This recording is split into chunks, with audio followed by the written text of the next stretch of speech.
전 세계 수많은 군사 전문가들과 밀떡들은 한국의 군사력에 대해 이렇게 평가합니다. 만약 일본과 붙게 된다면 막상 박하의 양상을 보이다 압도적인 육군력을 앞세운 한국이 결국 일본을 점령해버릴 것이다.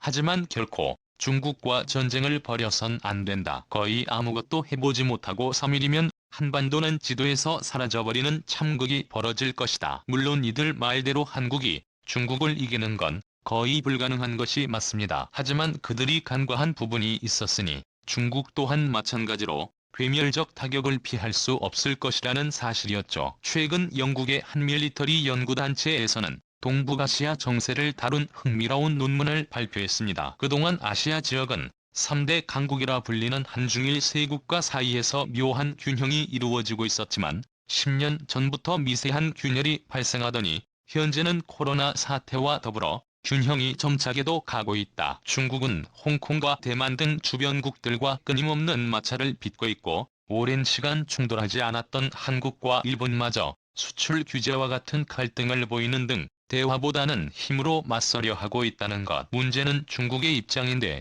백신의 보급으로 코로나 사태가 종식될 기미를 보이자 세계 각국에서는 중국의 책임론이 대두되고 있고 더불어 미국 바이든 대통령이 공식적으로 대만과 홍콩을 지지하고 나섬에 따라 중국은 이 같은 위기를 타개하기 위해 그 시선을 외부로 돌릴 가능성이 있다는 것인데요. 네, 안녕하십니까.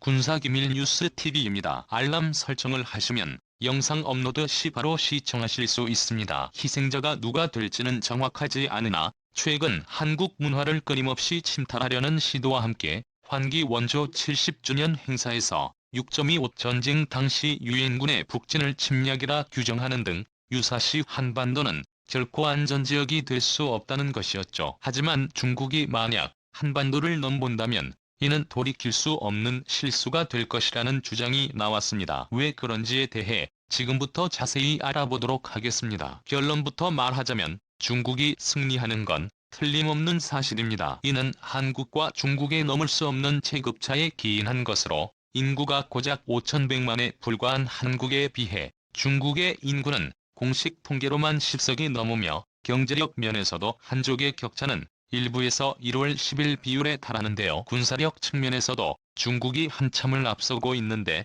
특히 해군의 경우 서해를 담당하는 대한민국 제2함대가 개장 몇 시간 만에 서울의 제2관 전체를 뺏길 정도로 중국 북해함대에 밀린다는 것은 상당히 심각한 문제일 겁니다. 어쩌다 충무공 같은 전략가가 재림하여 바닷값으로 북해함대를 막는다 쳐도 북한은 틀림없이 중국 편을 들게 될 것이고 이를 통해 끝도 없이 밀려를 지상군을 만든 것도 상당한 부담이 될 텐데요. 다만 여기서 부담이 된다는 것은 말 그대로 부담이라는 것이지 막지 못한다는 게 아닙니다. 이 오대와 같은 인의 전술이 통할 리 없는 지금 시대에 중국이 지상전을 개시한다면 반드시 서울을 장악할 각오로 남하해야 할 것입니다. 개전 초기에 한국을 완벽하게 점령하지 못한다며 수도인 베이징이 한순간에 날아갈 수 있기 때문이죠. 실제로 대한민국 국군이 보유한 현무 미사일의 사정거리는 무려 1500킬로에 달하기 때문에 한국은 한반도 어디서든 베이징을 타격할 수 있는 미사일 전력을 갖추고 있습니다. 고질적인 분량으로 말이 많은 중국군의 요격체계가 정상 작동한다 쳐도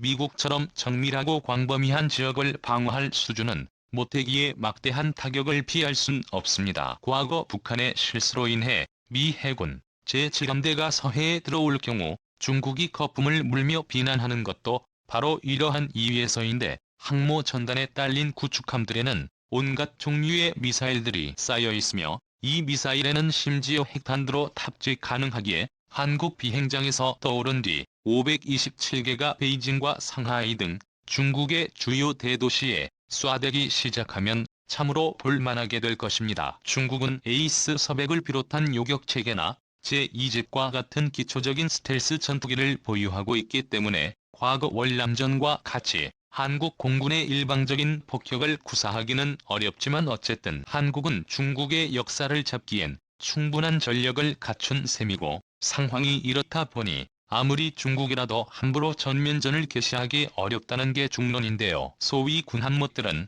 한국의 땅덩어리만 보고 한국군의 위력을 과소평가하기 십상이지만 실상 한국군의 전력은 전 세계적인 기준으로 봐도 4위에 달하며 러시아군을 제외하고 본다면 중국군과 23위를 다투는 높은 수준입니다. 심지어 이러한 전력상 우위는 기동전력이 아니라 포병전력의 하나인 것. 기동전력은 아직까지 K1과 같은 3세대 전차가 다수인 한국군보다 중국이 우세하지만 주력 부대만 넣고 비교한다면 오히려 한국군이 우위에 있다는 점주로 한국이 수비적인 전술로 갈 확률이 높다고 봤을 때 이 같은 차이는 실전에서 더 크게 드러날 것입니다. 그리고 여기서 분명히 해야 할 것이 있습니다. 과연 중국 육군 전력은 소문대로 강하냐는 건 6 이후 전쟁부터 비교적 근래에 있었던 중일전쟁까지 실질적으로 중국이 대단한 활약을 한 전쟁은 6.5 이후 전 2대 전술 이후로 거의 전무하다시피 한데요. 당장 중일전쟁만 봐도 비록 한 달이라는 짧은 기간 동안 벌어진 국지전에 불과하다 베트남은 일방적으로 밀릴 것이라는 예상과는 달리 오히려 중국의 콧대를 꺾으며 그들에게 자부심을 갖는 역사를 만들어졌습니다. 그도 그럴 것이 중국군이 강하다고는 하지만 실제로 중국군에 관한 정확한 정보를 찾기는 하늘의 별이며 세계 3위에 달하는 군대치고는 정작 신뢰할 만한 자료 자체도 거의 없는 것이 현실인데요. 걸프전 이후 군 규모를 감축하고 정예화를 추구하고 있다고는 하나 여전히 항공모함 같은 기술은 구소련에서 그대로 나온 것에 불과하며 대부분의 현대 무기들도 국산화를 추구한다는 명목하에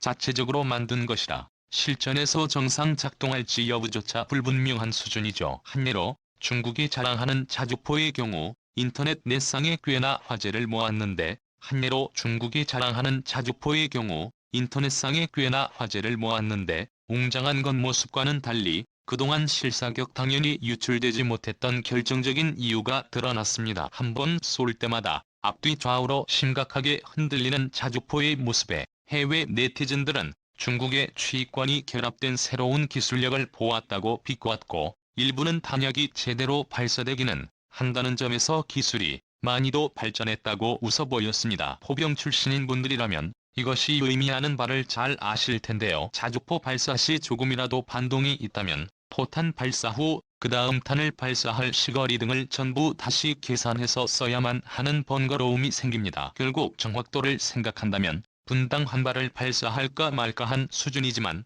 중국 측은 이 자주포가 분당 10발에 쓸 수 있는 침묵이라며 대대적으로 선전을 하여 소위 망신을 당하고 말았죠. 문제는 자주포뿐만 아니라 탱크를 비롯 대부분의 지상전 화기들이 이 모양이었다는 사실. 더 충격적인 것은 이 또한 5세대 전차로 평가받는 96식 전차가 1500대이며 3세대 전차인 99식은 그보다 적은 수준인데 평소 뻥 스펙을 자주 내세우는 중국의 현실을 감안하여 대략 30%로 축소하고 보는 것이 기본적인 관점이라면 중국군 규모치곤 지나치게 적은 수준입니다. 반면 한국은 3세대 전차인 K1 1000이 14대에 극여량형인 K1의 1위 484대로 특히 중국의 99식은 러시아의 125mm 주포를 탑재하기 때문에 가장 중요한 관통력에서 무지막지하게 딸린다는 것으로 볼 때 한국군과 전력면에서 별 차이 없다는 것이 중론이죠. 이 때문에 현재 아시아 최강으로 평가받는 기동단은 놀랍게도 한국의 제7기동단이 차지하고 있는데요. 물량발이라면 모를까. 적어도 1일 대결에선 미국 말고는 이길 수 있는 나라가 거의 없다는 말까지 나돌 정도인데 그 이유는 대부분의 아시아 군대와는 달리 방어작전 자체를 안 하고 100%의 공격작전에 몰빵한 부대이기 때문입니다. 오죽하면 외신들은 유럽의 3강이라 불리는 독일, 프랑스, 영국의 전차를 모두 합쳐도 7군단 하나를 못 이기고 전시의 이스라엘 기갑 군단 정도가 평시 한국군 7군단과 겨우 맞먹는 수준이라고 밝히며 지상전에서 중국과 대등하게 싸울 수 있는 아시아 국가는 인도와 한국이 유일하다고 밝히기도 했죠. 다시 말해 한국의 육군 자체는 머릿수를 제외하지 않더라도 중국보다 우위에 있다고 말할 수 있지만 문제는 해군과 공군력에서의 체급 차이입니다. 한국 해군은 여단을 넘어선 작전에서 지원 체계가 미비하기 때문에 중국 해군과의 대결에서 승리하려면 반드시 정면 대결을 피하고 육지 상륙을 저지한다는 목표로 싸워야 가능성이 있습니다. 하지만 북해 함대를 괴멸시킨다 쳐도 중국 주력 함대인 동해함대와 남해함대가 북상할 시대우가 거의 없다는 점, 한미 군사 전문가들이 말하기에 한국이 중국 공군을 막으려면 최소 전술 기만 1000여 대 이상 필요하다고 평가하고 있지만 여전히 공군 측은 500대를 고수하고 있다는 것이 현실인데요. 하지만 국제적 왕따를 자처하고 있는 중국은 혼자서 싸울 수밖에 없는 것과는 달리 한국의 영원한 우방미군이 참전한다면 중국이 자랑으로 여기는 제공 전략도 위력을 발휘할 기회조차 없을 것이라는 사실이죠.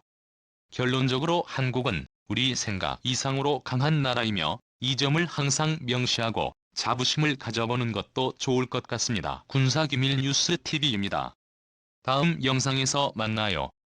시청해주셔서 감사합니다.